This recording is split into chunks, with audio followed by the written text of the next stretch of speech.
to another video. Today is going to be my updated Senate prediction.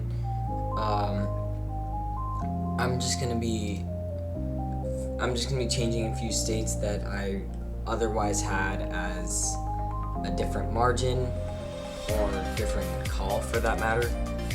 I just want to say I also just finished my election night full coverage that I was going to be doing for my 2024 series.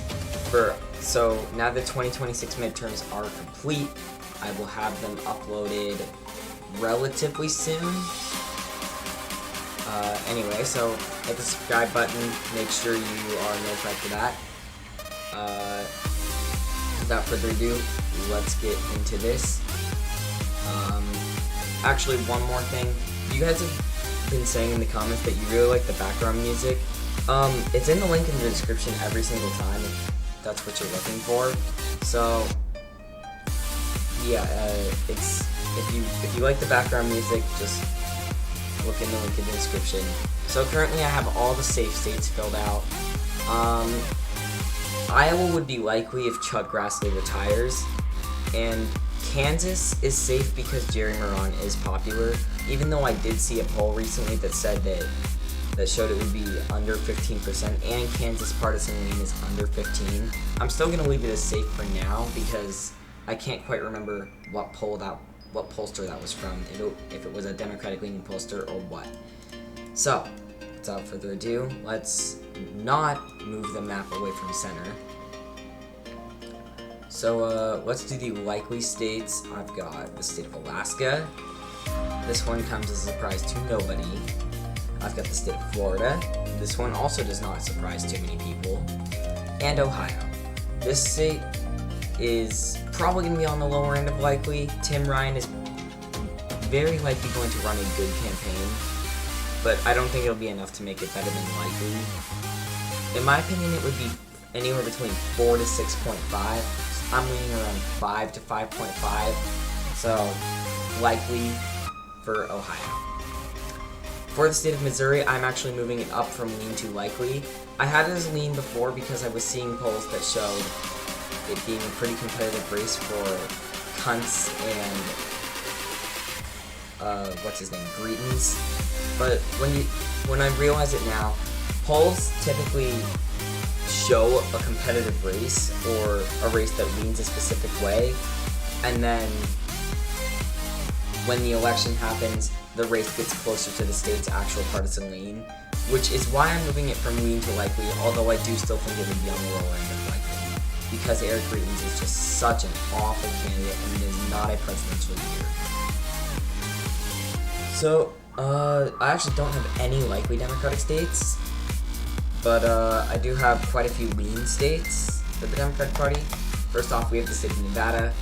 Catherine Cortez Masto is a relatively popular incumbent, but not so popular that I would move it up to likely. Adam Laxalt's also not a very good candidate, but the state itself is, it's gonna, I would say lean-y, but higher end.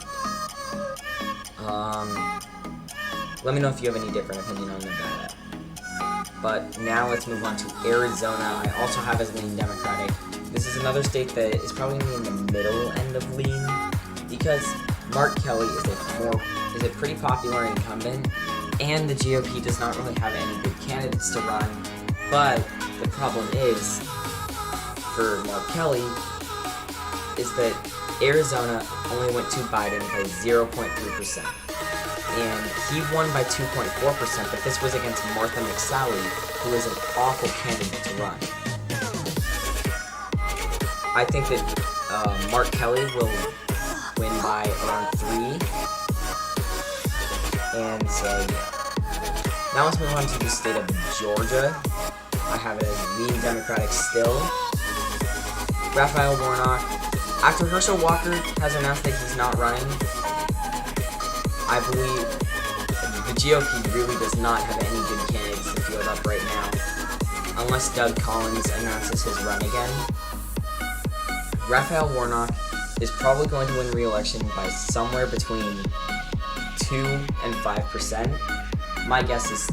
3 to 3.5 as of now, but that could change. Raphael Warnock is kind of like in the middle in terms of how popular he is. He's not popular, but he's not unpopular.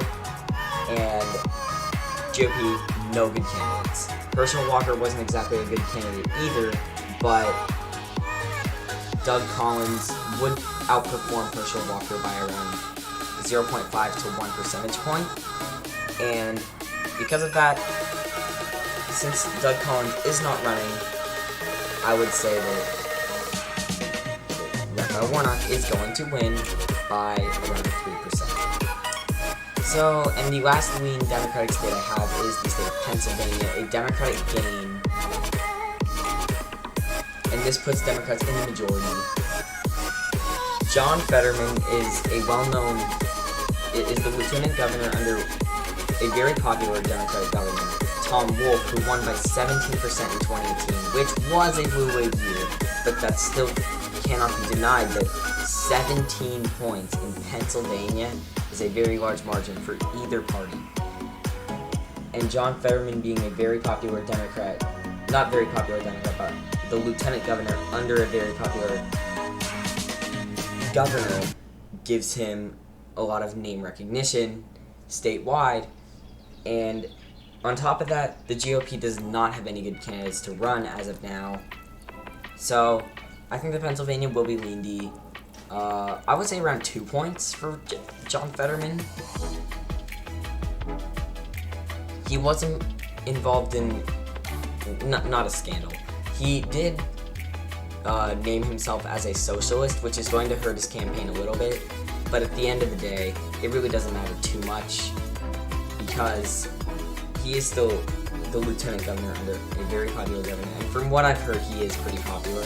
And polls, despite being way further off from the state's partisan lean than you would expect, are showing that John Fetterman is going to win by double digits, which, do I believe that's going to happen? Absolutely not. But that's still something you should take note of, is that if polls are showing that he's going to be doing this well, then he should be winning by at least a lean margin. I would go with 2 points for now, but I would say anywhere between 1 to 4 is accurate. So, I originally had New Hampshire as lean Republican, and I did for 2 Senate predictions into it, but I'm actually going to move it down to tilt Republican for the same reason Missouri is moving up to likely Republican, is because the state of New Hampshire, the polls are showing Chris Sununu is going to do pretty well, but remember, when the election happens, the state votes closer to the state's partisan lean than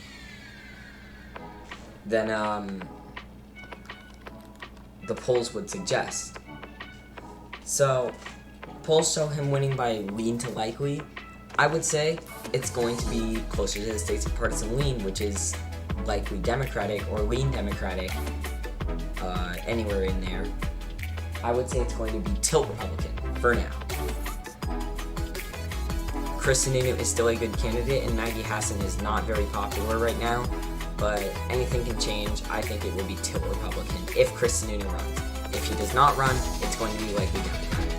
But assuming he does run, it's going to be tilt Republican.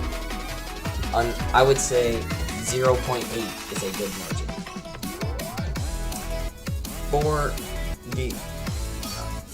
I have 2 more states left to characterize, Wisconsin and North Carolina. I'm going to give North Carolina as tilt Republican for now. The state of North Carolina is a Democratic trending state, but also a Republican leaning swing state.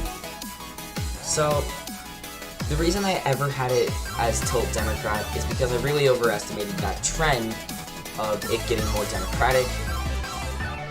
North Carolina is going to be, I would say, tilt Republican for now. I think that it has the potential to flip in 2024, depending on the candidates, but I don't think it has. I don't think it will be a Democratic state in 2022. And here's why. Ted Budd is an okay candidate for the GOP, and Cheri Beasley is an okay, slightly above average candidate for the Democratic Party. What's happening here is North Carolina, I'm gonna have it as tilt Republican, but it's close to me. And I had it as tilt Democrat before because I moved it to tilt Republican because of an article I found that showed Cheri Beasley messing up her campaign, but even though I found out that was fake, I'm still going to leave it as tilt Republican because I don't think that she's going to do as well. She would improve with the black vote from Biden, but she would also, but Ted Budd would improve with the white vote from Trump, and therefore I think that Ted Budd would narrowly win the Senate race. And for the last state, it is Wisconsin. I kind of want to talk about this one for a minute because I talked to a few people about this race. Some said it would go blue and some said it would go red. And here's my thought after talking to all these people about it. Ron Johnson is definitely still unpopular, and he's not going to... If he runs for re-election, it would put the GOP at a disadvantage. However, the Democratic Party has three major candidates: Mandela Barnes, Tom Nelson, and Sarah Gundulski. I would say Tom Nelson has the least chance of winning. Mandela Barnes has the most chance of winning a general election. I think that Mandela Barnes is going to be the nominee for 2022 Senate race. And right now what's happening is I would see... I could see it really going either way, but right now I'm going to leave it as tilt Democrat. I do see the possibility that it goes red. And if Ron Johnson doesn't run, it probably will go red. But if Ron Johnson does run for re-election, which I right now think he will,